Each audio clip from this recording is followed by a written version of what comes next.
mtumishi wa Mungu Mfalme Zumaridi. Hapa kuna mtumishi wa Mungu amekuja na ushuhuda wake kabisa na vyeti vyake na vyeti vyote vya matibabu tangu ameanza kuugua mpaka alivyokuja kupokea uzima na afya njema. Ameungana tena familia yake, kaja pia na watoto wake mali hapa, kaja pia na mtumishi wa Mungu aliyekuwa anayefanya naye kazi mpaka sasa, aliyekuwa na mbeba kumleta kanisani kwa njia ya pikipiki. Ameambatana pia na wafanyakazi wenzake, mtumishi wa Mungu mnayemwona hapa. Tusikilize kwa makini kile ambacho anaenda kujieleza mtumishi wa Baba. Karibu mtumishi wa Mungu, uelezee jamii, uelezee dunia, uelezee pia Tanzania kwa matatizo yale kusibu ndani ya miaka mingi, na sasa unaletea ushuhuda umepona. Karibu mtumishi wa Mungu, uelezee. Mimi naitwa Mama Kwake, nafanya kazi katika ofisi moja inaitwa Mwanza Outreach Care and Support Organization. Ni shirika lisilo la kiserikali. Tunafanya kazi katika wilaya ya Nyamagana, wilaya ya Misungwi, wilaya ya Sengerema na wilaya ya Magu. Kwanza kabisa nilianza kuumwa mwaka 1990. Nimeanza kuwa na afya dhaifu sana. Kila mara nilikuwa nikilazwa hospitali. Kila mara nilikuwa nikiwa mahututi. Hospitali ya kwanza niliyoenda kulazwa ilikuwa ni Sekoture, lakini baadaye walishindwa kunitibu, wakanipa barua ya kwenda kutibiwa hospitali kubwa Bugando. Nilianza matibabu pale, hatimaye nikapata nafuu ya kurudi nyumbani, lakini vile vile nilivyofika nyumbani niliendelea tu kuumwa. Niliendelea kuumwa kwa muda wa miaka mingi sana, kwa kukatisha tu na takriban miaka 30 ninasumbuliwa na magonjwa yenyewe.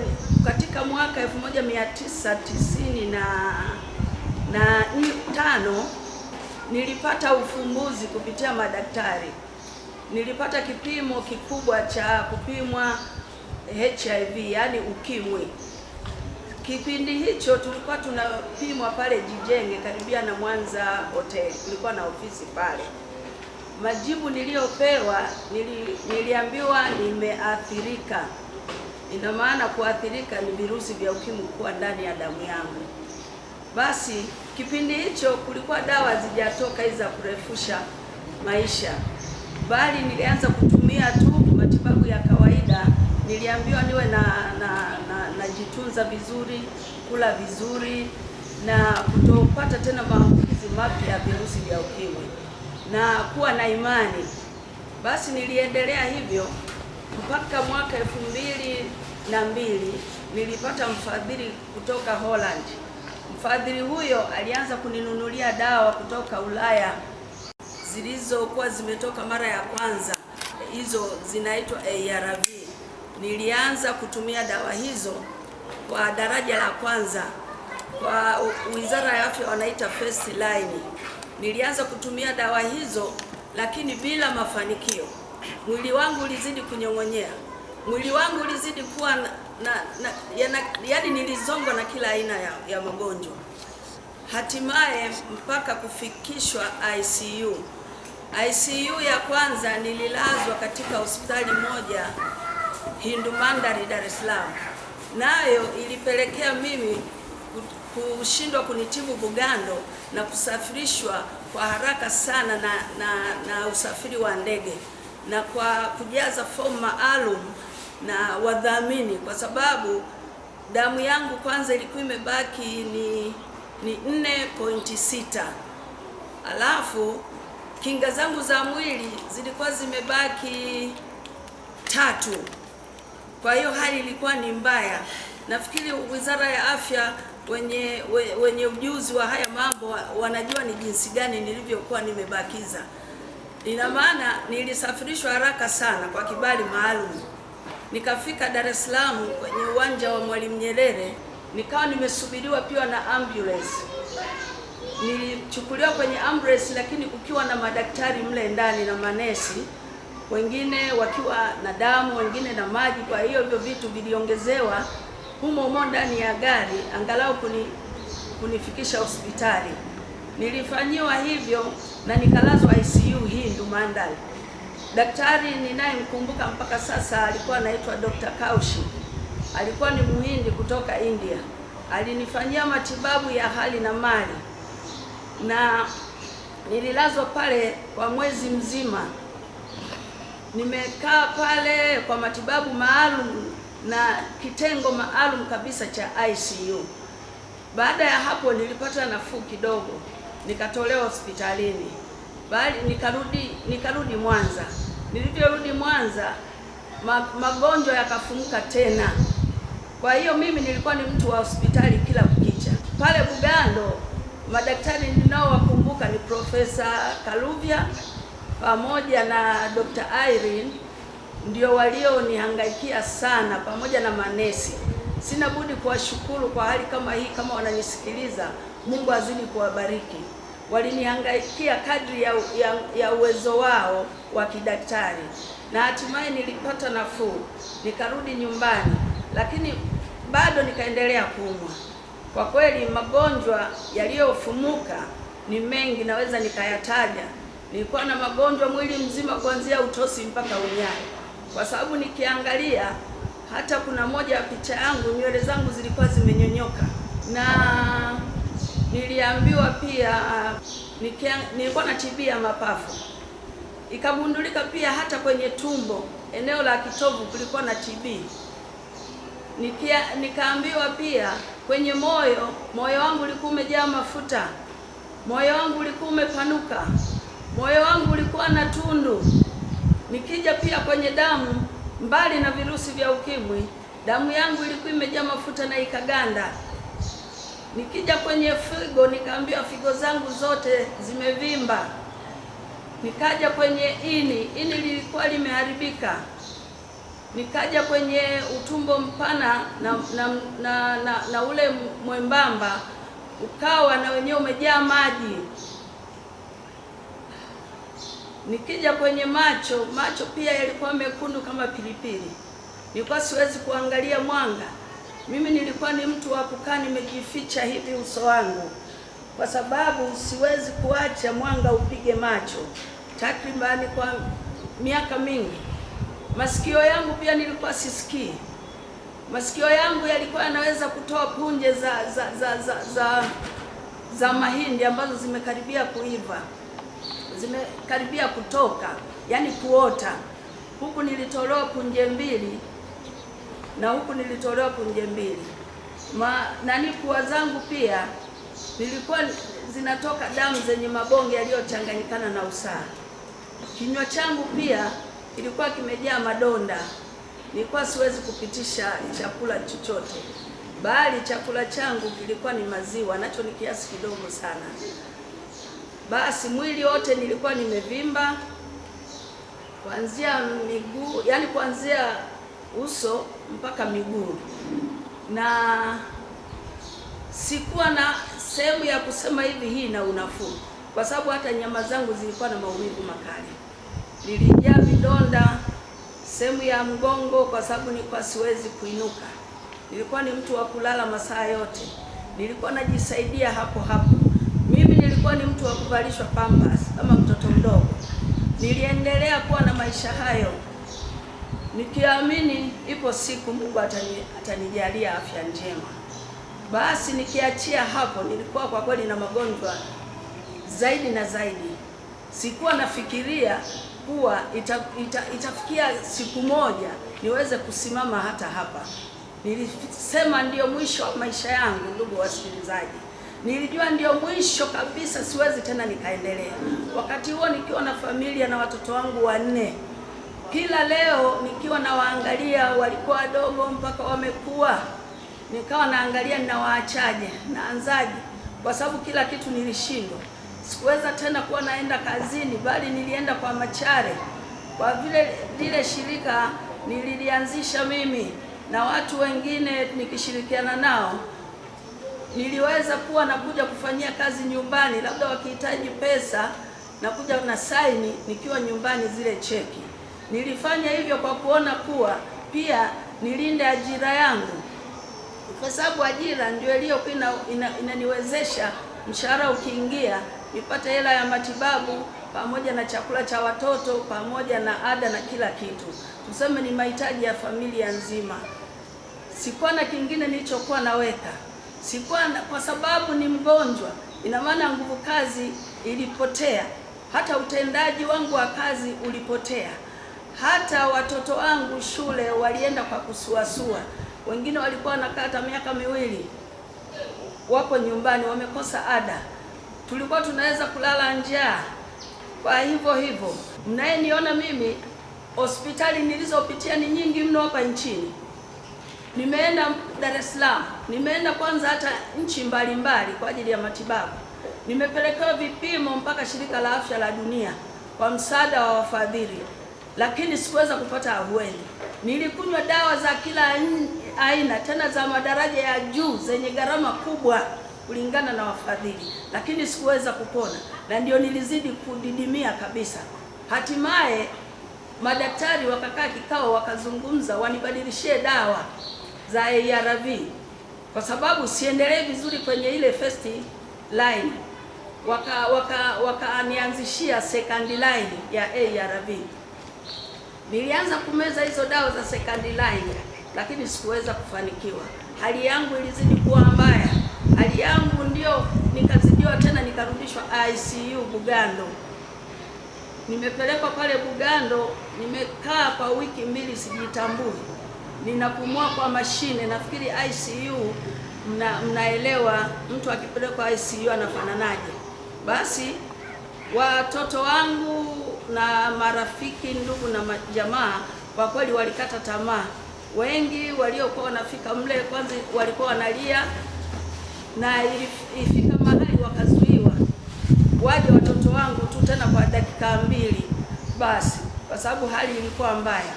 Hata mimi mwenyewe nilijua, kwa sababu vile kuna mashine iliyokuwa imewekwa karibu yangu, nilikuwa naweza kupiga jicho, naona inazidi kudidimia, inazidi kushuka. Nilijua kabisa sasa ndio mwisho wangu, lakini kwa vile Mungu alikuwa ananifuatilia, alinijua tangu alivyoniumba, aliweza kuniokoa pia ICU ya pili.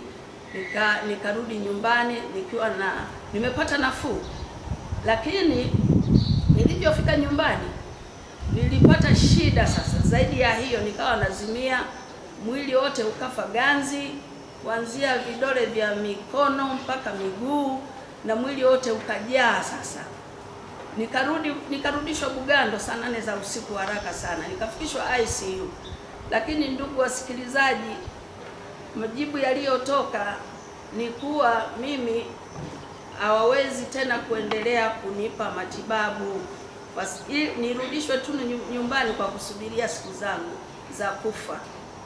Basi niliyapokea jinsi yalivyo, na kwa vile hayo majibu nilikuwa na watoto wangu walipewa hayo majibu kwa njia ya simu, kwa sababu nilikuwa natibiwa kwa njia pia ya mtandao. Kulikuwa na kikao kule South Africa cha madaktari wa WHO, walitoa majibu, wakawaeleza watoto wangu hakuna uwezekano wa mama kupona, sasa unaweza kujiandaa tu na kurudisha nyumbani, basi hatuna njia nyingine. Na kulikuwa nimepangiwa safari ya kwenda India kwa ajili ya matibabu ya haya mengine sasa ya moyo na figo na kila kitu, lakini walisema huyu hawezi hata akapandishwa ndege, atafia kwenye ndege. Kwa hiyo inabidi mrudishe tu nyumbani kwa ajili ya kusubiri mwisho wake.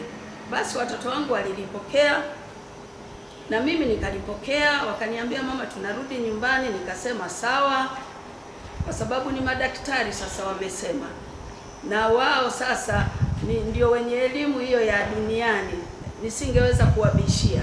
Wao ndio walichokiona kwa mimi ndio mwisho wangu huo. Basi tulirudi nyumbani na watoto wangu, tukamshukuru Mungu na tukajiandaa kwa ajili ya kifo changu sasa.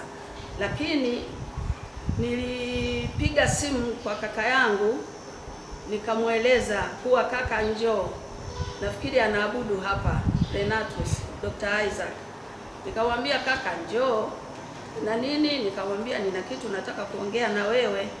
Aliniambia nimwambie tu kwenye simu. Nikamwambia majibu ambalo jopo la madaktari wamekaa kwa ajili yangu mimi.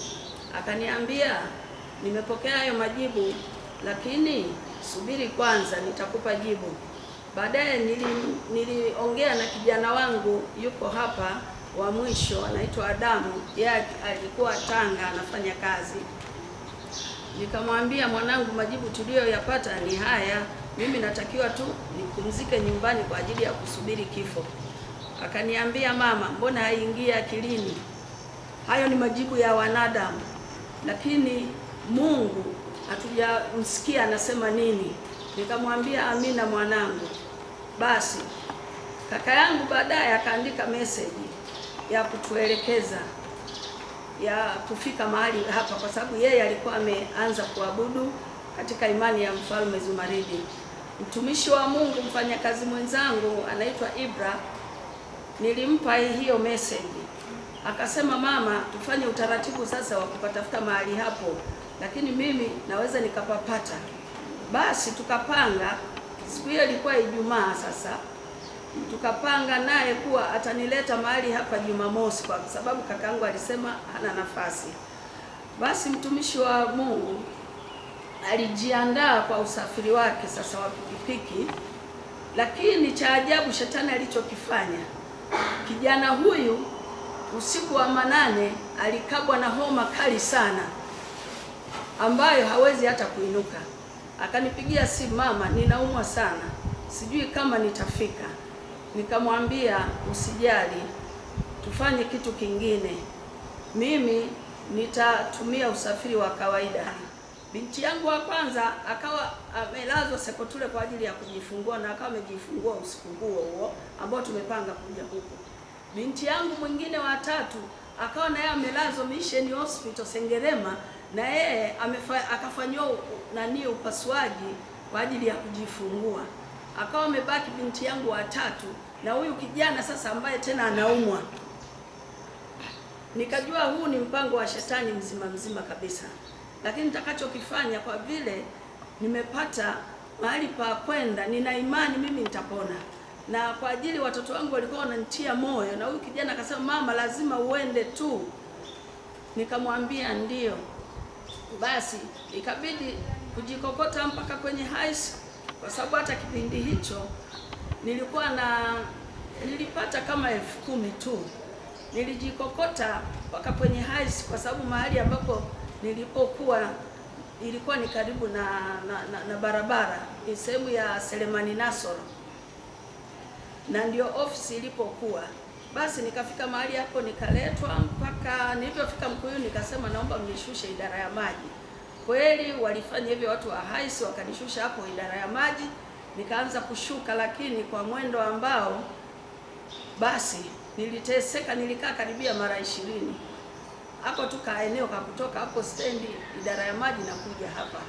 Nikawa nauliza watu mbalimbali, naomba kuuliza kwa Mfalme Zumaridi. Wapo waliosema hatujui, wapo waliosema niendelea kwenda, lakini nilivyoongozwa na Roho wa Bwana, nilivyofika maeneo ya hapo, nilisikia sauti humu watu wakisali. Basi na mimi nikafuata sauti hizo. Mtumishi wa Mungu niliyekutana naye wa kwanza ni Bibi Ushindi akiwa na Mama Esther. Walinipokea, wakaniambia, mtumishi, karibu. Wakanipa kiti hapo nje, na kulikuwa na mwembe hapo zamani hicho nakuja. Basi walinipa kiti, wakaniuliza, nikaambia naumwa, akasema kaa hapo. Baadaye Bibi Ushindi alimtuma kijana mmoja kwenda kuuliza mfalme, kwa sababu siku ile ilikuwa siku ya Jumamosi. Mfalme niliambiwa anaongea na Mungu Baba. Basi Bibi Ushindi alifanya hivyo, yule kijana alienda, lakini hazikupita hata dakika 5 yule kijana alirudi, akasema mfalme ametoa kibali. Kwanza nilisononeka nilivyoambiwa leo mfalme anaongea na baba yake, kwa hiyo sio siku ya kuhudumia. Nilisononeka sana, lakini majibu yalivyokuja alinitia imani kubwa. Na Bibi Ushindi akaniambia, mtumishi, umepona, acha kuwa na mawazo. Basi nilitabiriwa na huyo kijana anayeitwa Bernard, ni mtume. Kwa kweli aliyaona mambo mengi sana, yaliyokuwa yanasababisha mimi kuteseka na magonjwa kwa muda mrefu. Nilishangaa na kusononeka sana na kushukuru kuwa hapa ndio nimepata ufumbuzi sasa wa shida zangu. Kumbe nimehangaika na madawa ya gharama kubwa, kwa sababu kila mwezi takriban milioni moja na kitu tulikuwa tunaweza kutumia kwa ajili ya matibabu. Hata nikikudokeza tu kipimo tu cha moyo ile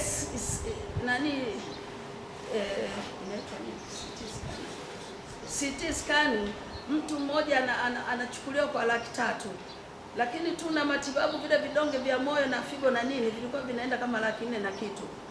Bado matibabu mengine sasa, magonjwa ya kusedeka niliyokuwa nayo, typhoid sugu, malaria sugu, sijui TB, sijui vitu, yani ni mambo mengi. Nilikuwa na magonjwa 1100 kwa kweli katika mwili wangu. Basi ilikuwa inaenda takriban milioni moja na kitu, na wala sikupona. Na kama nikitaka kuwashuhudia kuwa hata kwa waganga, nilienda waganga 59 lakini sikupata kupona. Na penyewe tulitumia pesa nyingi sana katika familia, lakini sikuweza kupona. Kama ni Kigoma nilienda mimi, kama ni Tanga nilienda mimi, kama ni Lindi nilienda mimi, hapa Mwanza sijui ni sehemu gani ambayo sikufika ambapo kuna mganga. Kwa sababu sasa ilibidi sasa niwe natibiwa kwa matibabu ya hospitalini, pia nichanganye na waganga. Nikajua huko basi labda nitapata nini ahueni, kwa sababu nilifikiria watoto wangu nitawaachaje? Ninawaacha na nani? Nani atakaye hudumia watoto wakiwa 4? Nitafanya nini? Niko kwenye upangaji, niko kwenye nini? Nani atawalipia kodi za nyumba? Nani? Yani mambo mengi yaliyokuwa yamejaa kichwani mwangu, lakini sikupata mwafaka. Ndio nikazidi kudidimia na kuwa na afya mbaya kabisa ya kukatisha tamaa, na majibu ya daktari yalinikatisha tamaa pia, na majibu ya waganga yalizidi tu kuninyonya, kwa sababu wanakuambia labda umekosea masharti au umefanya hivi, lakini ili watumie tu pesa zako. Basi lakini nilivyofika kwa Mfalme Zumaridi, mamlaka ya Bwana Mungu chini ya jua, nilivyoingia tu ofisini kwake baada ya kupelekwa, nilisoma utabiri wangu ukaonekana na yakajulikana. Kumbe nilikuwa nahangaishwa na nguvu za giza, nilikuwa nimehamishwa katika dunia hii, bali nafsi zangu nilikuwa naishi kuzimu. Ndio huko nilikokuwa natesekea, watumishi wa Baba. Hata sura yangu ilikuwa imebadilishwa, lakini mimi nilikuwa najiona niko kawaida. Kumbe ufahamu wangu ulishatolewa kabisa miaka 30 nyuma, na maana mimi nilikuwa naishi nipo tu. Kwa akili za kawaida huwezi kuamini hiki ninachokwambia, lakini kama ulishaumwa ukafikia hali kama niliyoifikia mimi, wasikilizaji, sidhani kama unaweza kunibishia hali na nilivyofika kwa Mfalme Zumaridi. Alinipokea baba yangu, alinipokea akasomewa ule utabiri. Alivyosomewa aliniombea, akasema, mtumishi wa Baba umepona. Na mimi nilisema amina. Basi aliniambia ninunue maji na kemikola.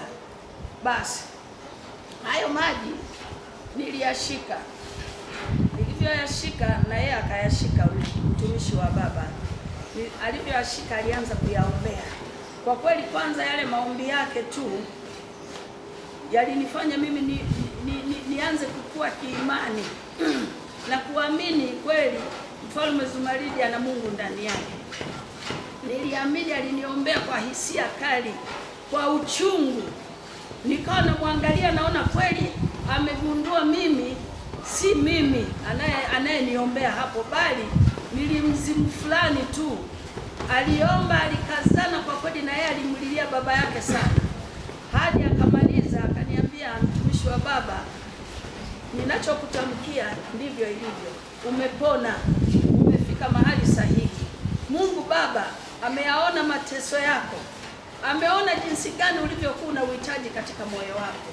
Ukweli nilimwambia amina, kwa sababu kama ni dini, ni makanisa mengi ambayo nimeyapitia pia hapa Mwanza kwa ajili ya kuniombea mimi kama mgonjwa. Nafikiri mnavyoniona hivi, wako ambao walikuwa wananishuhudia makanisani.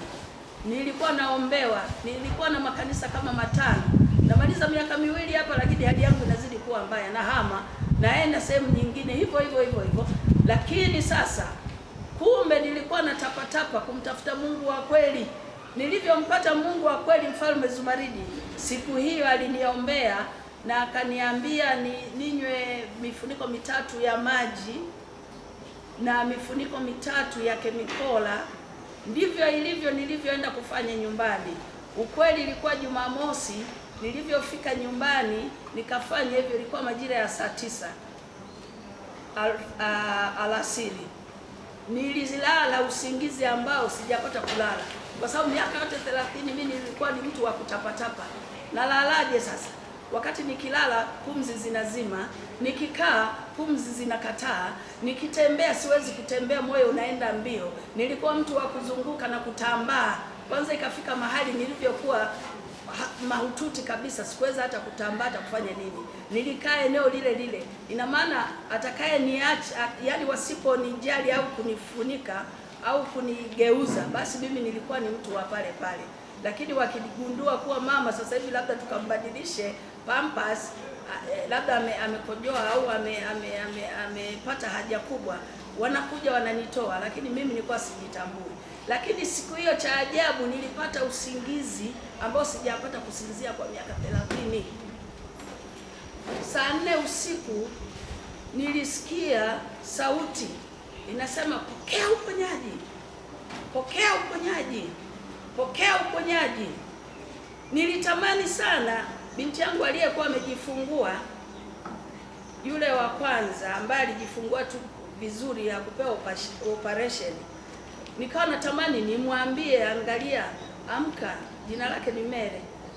Natamani mwambie Mere, hebu muangalie huyu mtu anayeniambia nipokee uponyaji, lakini sikuweza kupata hiyo nguvu.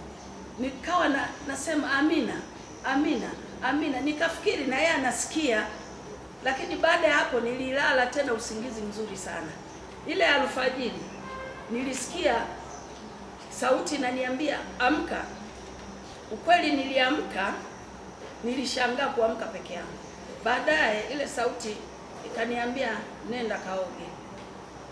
Na sikutaka kumwamsha ule binti yangu kwa sababu niliamka mwenyewe, yani najiona nina nguvu, ni mzima kabisa. Na nikatembea, bafu lilikuwa nje. Nikaenda mpaka bafuni. Nimefika bafuni, nikafungua bomba lile la juu. Nikaanza kuoga. Kwa kweli nilioga yale maji sijui hata ndoo ngapi, kwa sababu sasa nilikuwa na nguvu zangu mwenyewe na niliyatamani wakati nilikuwa nayaogopa. Ukweli walikuwa wananiosha nikipiga mwani, kwa sababu kila sehemu ya mwili wangu ilikuwa na maumivu. Lakini cha ajabu siku hiyo nilisikia kuoga mwenyewe, kujisugua. Binti yangu akashtuka. Alivyoshtuka akanitafuta, sipo kitandani, akaja bafuni. Yale maji yanasikika, lakini mimi hanisikii nafanya nini. Baadaye akafungua mlango kwa nguvu, akasema, mama, unaoga mwenyewe? Nikamwambia niache, naoga mwenyewe. Ukianguka? Nikamwambia wala sianguki, nina nguvu za kutosha. Akasema amina, basi twende, umetosha. Nikamwambia tangulia. Nikushike. Nikamwambia uwezi ukanishika, na nguvu zangu. Nikarudi mpaka ndani, nikajiandaa, nikatafuta nguo, nikavaa. Nikamwambia naenda kwa Mfalme Zumaridi. Ilikuwa Jumapili. Kweli aliniangalia tu mpaka nikafika stendi, nikafika mahali hapa, nikamkuta Mfalme Zumaridi amekaa pale. Alivyoniona akafurahi sana, akasema umemwona Mungu? Nikamwambia ndio, nimemwona. Akasema karibu kwenye ibada. Basi nikaja kwenye ibada. Basi mfalme ameongoza ibada, nikasikiliza. Baada ya ibada kuisha, kaniombea, nikarudi, nikaendelea kunywa maji na hiyo kemikola.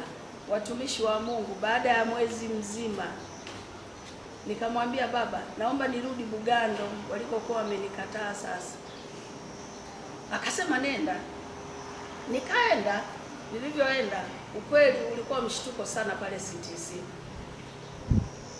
Madaktari wakaanza kutafutana, ni wewe? Nikamwambia ni mimi. Karibu. Wakaanza kuitana. Umepona? Nikamwambia kama mnavyoniona.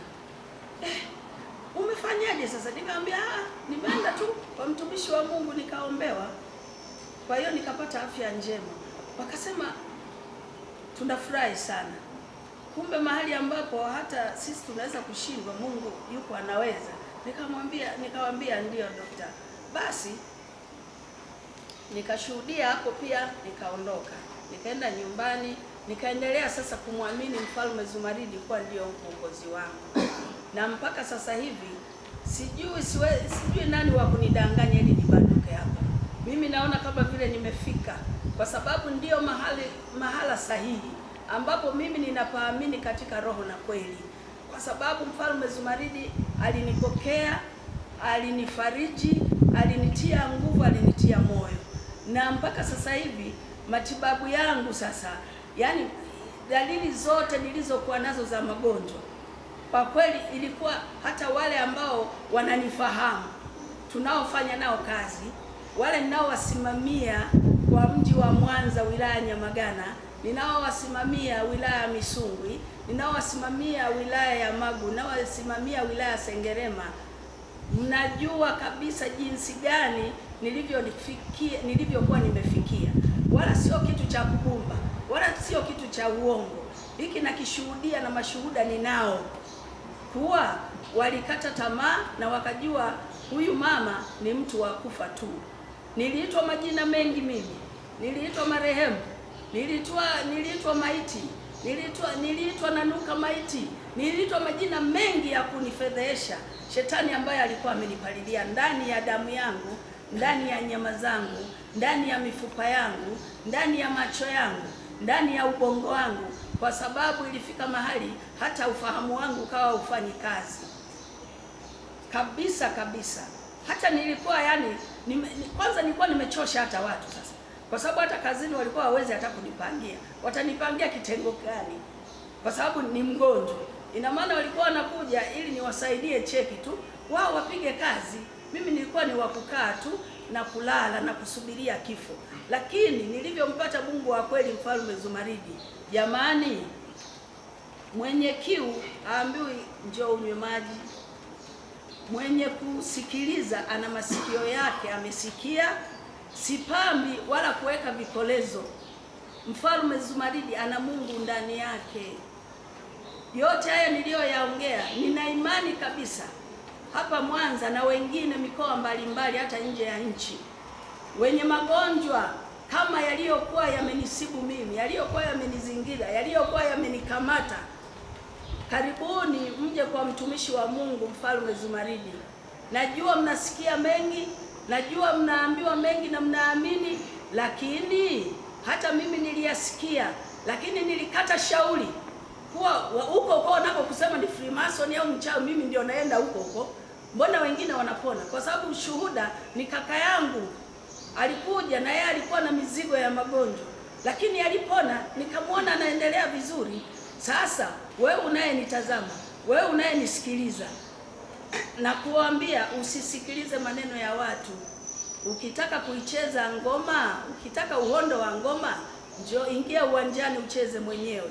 Na ukitaka ili haya uyaone kwa macho ya damu na nyama, wewe uliye na figo mbovu, wewe uliye na ini bovu, wewe uliye na bandama bovu, wewe uliye na ukimwi, wewe uliye na kansa, wewe uliye na kisukari, wewe uliye na tatizo la macho, wewe uliye na tatizo hata la masikio, hata la kinywa, hata la TB, magonjwa mengi Mungu ndani yake ameyakausha. Nataka sasa wasioamini sasa, kwa sababu kuna wengine hawaamini akina Tomaso. Sasa nataka niwaaminishe kuwa haya magonjwa sio hivi nayaimba mdomoni wala kwenye kinywa changu, au kuwa labda nimepewa pesa. Vyeti vya ukimwi ni hivi hapa, kadi za ugonjwa wa ukimwi ni hivi hapa. Kwa hiyo mjue ni jinsi gani nilikuwa na miaka mingi ninaishi na virusi vya ukimwi. Hiki hapa ni kadi ya TB. Hii hapa. Hii ni kadi ya TB. TB niliyoisema ilikuwa kwenye mapafu na sehemu za kitovu cha tumbo. Na hii sehemu iliwapa shida sana madaktari. Bugando ilishindikana Sekotule kuitambua hii TB ya hapa. Bali nilienda TMJ Dar es Salaam. Kuna daktari mmoja Mjerumani aligundua hii TB. Hii kadi ndio ya magonjwa yale ya vitu laini. Moyo, figo, ini, bandama, utumbo mdogo na mpana, ndio hii kadi. Na ni mahudhurio yangu haya hapa yamekoma baada ya kupata uponyaji kwa Mfalme Zumaridi. Hii kadi ni ya nilivyowaambia, macho, masikio, pua, mdomo. Nafikiri nawakumbusha wale wanaonifahamu, nilikuwa nabadilisha miwani kila leo kwa ajili ya macho. Nilikuwa navaa miwani nafikiri kila mwezi nilikuwa nabadilisha. Macho yangu yalikuwa mekundu, nikimwangalia hivi mtu wala siwezi, kwa sababu nilikuwa siwezi kutizama, yalikuwa mekundu sana. Nilibadilishwa miwani ya kila aina, na mpaka nilienda kutibiwa 602 pale jeshini airport, na penyewe akanipa miwani lakini ilishindikana. Ndio vyeti hivi, na hii sasa ndio kadi sasa ya kuimarishwa, imara, na namba yangu ya faili langu ndio 0249 katika hospitali ya Bugando, na inchaji wangu na daktari wangu Dr. Evans Giseki. Nafikiri kwa yeyote mwenye mangamngamu, mwenye mawazo, wanaotaka ushuhuda wa kwenda mpaka kwa daktari wanaweza kumuona. Nina madaktari wengi pale, lakini nitamtaja yeye. Mpaka kufikia hii imara ni safari ndefu, na yote hii imesababishwa na Mfalme Zumaridi. Kwa hiyo baada ya kwenda kupimwa magonjwa yote sasa, ukapata majibu ya imara. Muona ndugu mtazamaji, figo mzima, moyo mzima, sijui nini maini, sijui yani CD4. Tuambie na wingi wa CD4 zangu ni 1900, alafu viral load inasoma 0. Ndio maana ukifikia kiwango hicho tayari wewe ni imara. Moyo ulikuwa umejaa mafuta, moyo ulikuwa umepanuka, moyo ulikuwa na tundu, na figo zilikuwa zimefeli. Na ukitaka kujua kuwa pia nilichokuwa naeleza kuwa nilitibiwa pia Hindu Mandal. Nafikiri hiki hapa cheti chake cha Hindu Mandal, na hiki pia, kwa sababu nilikuwa naenda kliniki, sio kawaida. Baada ya wiki 2 uende Dar es Salaam kwa Hindu Mandal kwa ajili ya kliniki. Na mambo ya figo na nini, kwa kweli vyeti ni vingi ndugu zangu. Vingine sasa vya nje ya nchi siwezi nikavizungumzia sana, kwa sababu ni siri ya watu wa wizara, sawa. Lakini vyeti ni hivi kwa miaka yote, na si hivi tu. Nafikiri ningekuwa navyo ni gunia, sawa. Na vingine ni vigumu kufuatana na sheria na kanuni za Wizara ya Afya, siwezi nikavitoa kwa ajili ya kuvitandaza, sawa. Sasa kwa maana hiyo, kwa nini nisimwamini Mungu wangu chini ya jua? Kwanza niende wapi mpaka sasa hivi nikateseke tena? Tutabanana hapa hapa kwa Mfalme Zumaridi. Naitwa Grace Kesi au Abigail Kesi. Mimi ni mtoto mzaliwa wa pili wa mama aliyetoa ushuhuda. Yale aliyoongelewa, ameongelea mengi sana. Hakuna ambayo kwamba ni la uongo au tumepewa pesa tuongee. Hicho ni kitu ambacho tulihangaika nacho. Mimi nimekuwa nimekuta mama akiwa anaumwa, na tumepitia mengi sana. Nitaeleza kwa kifupi tukio ambalo lilifanya ni uone uwepo wa Mungu. Ni siku ambayo nilipigiwa simu na madaktari kutoka South Africa ambao tulikuwa tunawasiliana nao sana, ambao waliniambia kwamba mama yako sasa majibu ya afya yake, moyo wake imefikia mwisho. Vile vidonge vyote tulivyofanya, yani vyote vya dunia nzima, hakuna kidonge hata kimoja ambacho kinaweza kumfaa. Vyote vimegeuka kuwa sumu mwilini mwake. Ni kijana wake wa mwisho alikuwa anakigaramika gharama zote. Hata kama kumwambia mama anahitaji 800,000, anakuambia dada, ina shida, kaa karibu na M-Pesa nitumie. Kumwambia milioni ngapi anatuma.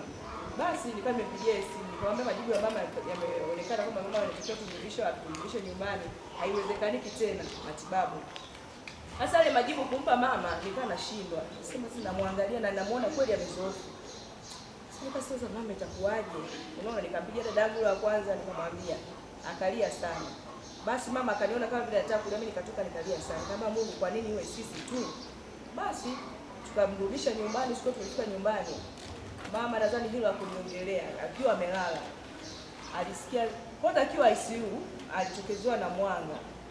Nadhani hakunielezea.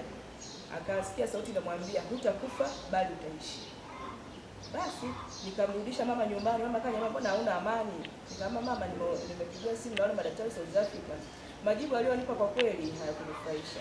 Ikabidi nimueleze. Nilipomweleza akaonyesha hali ya kukata tamaa. Lakini akaniambia lakini mimi kuna sauti inaniambia sitakufa bali nitaishi. Basi tukaendelea hivyo, lakini mama alikuwa hawezi hata kushika kikombe. Mama alikuwa hawezi hata kuoga. Mama alikuwa hawezi hata kusaini kitu chochote. Kwa hiyo inabidi saa zingine mnamshikia kalamu, mama uzito kwa umepungua. Kama watoto wa kike tulikuwa tunakabiliana na yale mambo na mambo jamii itaongea vile itaongea hivi, lakini bado Mungu alitia moyo tukazidi kuwa karibu na mama kwa sababu ni mama yetu, hatuwezi kumtupa, hatuwezi kumweka sehemu yoyote. Na mimi nilikuwa na familia yangu, lakini bado nilikuwa na stili kwamba lazima nije nimhudumie mama. Basi siku yake akanipigia simu nikiwa kwangu asubuhi. Mwanangu, nimepewa namba za mama mmoja, ni mchungaji mkubwa sana anaitwa Thomas. Nikamwambia mama, nakumbuka nilimwambia mama, tulipozunguka kote makanisa yote, bado sio nenda kwa Father Maria. Akaniambia mwanangu acha tu niende. Nikamwambia mama, nenda. Baadaye jioni akaniambia mwanangu, ninaelezewa ni haya. Nikatafakari, huyu mama ameyajua. Nikamwambia mama, labda ulimuelezea? Akaniambia hapana mwanangu. Kama mengine mbona yanazidi hata ufahamu, yani ufahamu wangu. Sababu kuna mengine ambayo nilikuwa najua ya ukoo, mengine nini sana. Mama, hivi unaamini kabisa labda ukoi amna mtu anayefahamu au labda mjomba alienda kumuelezea? Akaniambia hapana. Basi siku alipofika usiku akaniambia mwanangu, nimekunywa zile chemikola. Ninajisikia vizuri. Nikamwambia mama acha utani. Ikabidi nivuke. Nikaja kama gani nikakuta mama kweli anaweza kuoga hata kunyanyua hivi. Mama, hivi huyu ni Mungu aina gani? Basi sikuamini pale. Nikarudi kwangu. Mama, bado naenda kanisani, na naenda kanisani. Basi sijui ananiambiaje mwanangu, huwezi amini. Leo nimeweza kwenda kanisani mwenyewe na nimeweza kutembea. Basi nilikuwa nimepigia mdogo wangu. Nasema, yani lolote linalowezekana mamangu apone kwa gharama yoyote, mimi niko tayari. Basi mama akaendelea matibabu, akaendelea hapa, akaendelea hivyo. Matibabu yenyewe ilikuwa ni chemikola pamoja na maji. Sasa siku naenda nyumbani nikamwambia mama hivi vitu ndio vinaweza kukukodesha wewe? Akaniambia kama wewe si ni chemikola kabisa na ni maji kabisa. Akaniambia mwanangu na Mungu ndani yake. Basi mimi akaenda sebuleni, nikaingia chumbani ambacho nashuhudia. Hiyo alipoingia chumbani kama nikaangalia ile chemikola pale, nikasema hii lazima nipigie racket. Nikapiga, sikupima hata vifuniko, nilikuwa nimekunywa. Baada ya kunywa nikajisikia ni kichwa, yani sio cha kwangu, nikajisikia tofauti. Sikumwambia hata mama, nikakaa kimya. Nikasema ina maana chemikola ina nguvu. Umeona? Basi tukaendelea hivyo, lakini baadaye nikaona hata mimi kile kitu ule ushuhuda aliokuwa ananiambia mama kwa ile hali ambayo tumehangaika naye miaka yote 30. Nikaona mbona hichi kitu mama kama vile anafanikiwa. Basi tukaendelea hivyo, lakini siku ambayo ilinishangaza ni siku ambayo nilikuwa kwa mfano Zimaridi hapa, nilikuwa mpige kusomea ramani. Mama ananipigia simu kwa sababu alitoka kutoka kwa daktari. Ananiambia mwanangu, majibu ya daktari yametoka. Baba ametoka, mimi yametoka kwamba ni imara. Kwa kweli nilishangaa, sio siri. Nilishangaa, nikamshangaa Mungu wa Zimaridi kwa sababu anaotutendea ni makubwa zaidi, yani ni zaidi ya fahamu zetu. Tulikuwa ni watu wa kulia, tulikuwa watu wa masikitiko, ilikuwa afya zetu kutuona kwa kweli ilikuwa sio vizuri. Hata huu mwili unaoniona hapo ulikuwa sio wa kwangu. Ni kwani sivyo hivi unavyoniona mimi. Kwa kweli sina la kusema zaidi ya sema nitakushika sana baba, tunashukuru.